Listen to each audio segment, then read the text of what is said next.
গতকালকে bridal location ছিল ব্যারাকপুর, যেহেতু ব্যারাকপুর শ্যামনগরে একটু হলেও কাছে, তো যার জন্য ব্যাগপত্র নিয়ে আগের দিনই শিফট করে গিয়েছিলাম শ্যামনগর। এই যে আমাকে ছাড়তে এসেছিল মহারাজা, আর এদিকে দেখতে পাচ্ছ এই যে টুনটুন পাখি, এনাকে তো শ্যামনগরে আসলে না টিকিটেও খুঁজে পাওয়া যায় না, উনি সাথে সাথে মেজো পিসিমণির বাড়ি শিফট হয়ে যায়, কারণ সেখানে থাকে পাখি।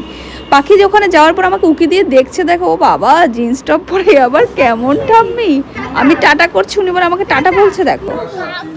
কাকা তোমার দিয়ে দিল।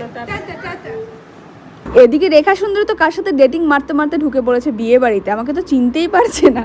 না না, রেখা সুন্দরী আমার সাথে কথা বলতে বলতেই ঢুকে গেছিলো, সে বুঝতে পারেনি যে আমি তার আগে চলে এসেছি। তো চলো এবার দেখে নেওয়া যাক আজকে আমাদের ব্রাইডকে, আর তার ডিমান্ড শুনে নেওয়া যাক। আর দুদিন শুধু মানে চুলটা তুমি একটু স্টাইলিশ করে, তুমি হেভি সুন্দর সুন্দর চুল বানাও, চুলটা স্টাইলিশ করবে, মানে এই দুটো আমার ডিমান্ড, বাকি মেকআপ সব তোমার উপর। যেভাবে ইচ্ছা সেরকম। ব্যাস ডিমান্ড শুনে নিয়েছি, এবার কাজ করা শুরু করে দিয়েছি। কারণ হচ্ছে গিয়ে রাতে বাড়িতে ফিরে আমাদের একটা নিমন্ত্রণ আছে, বউ ছাড়া বৌভাত বাড়ি যেতে হবে, এটা টুনির ভাষ্য মতে। কী সেই নিমন্ত্রণ বাড়ির গল্প সেটা তো অবশ্যই শেয়ার করব, তার জন্য কিন্তু আমাদের ইউটিউব চ্যানেল আর নতুন প্রোফাইলটা এখন মাঝে মধ্যে একটু ফলো করে রাখতে হবে, কারণ হচ্ছে গিয়ে সেখানে সব নতুন নতুন ভিডিও তোমরা দেখতে পাবে।